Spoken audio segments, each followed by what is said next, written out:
சிவபுராணம். மறைந்திட மூடிய மாய இருளை அறம்பாவம் என்னும் அரும் கயிற்றால் கட்டி புறம்தோல் போர்த்து எங்கும் புழு அழுக்கு மூடி மனிதன் இருக்கும் உலகமே மாயை மூடிய இருளால் சூழப்பட்டுள்ளது. அதாவது நம் அறிவு மறைக்கப்பட்ட நிலையில் வாழ்கிறோம்.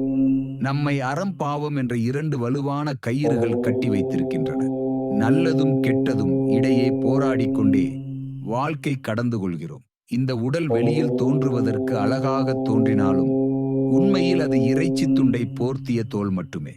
அதன் உள்ளே எப்போதும் அழுக்காகும் புழுக்கள் உண்ணக்கூடிய நிலையற்ற ஒன்றாக உள்ளது.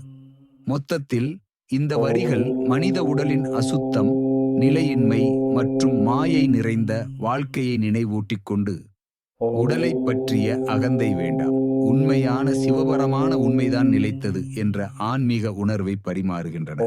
ஓம் நம சிவாய.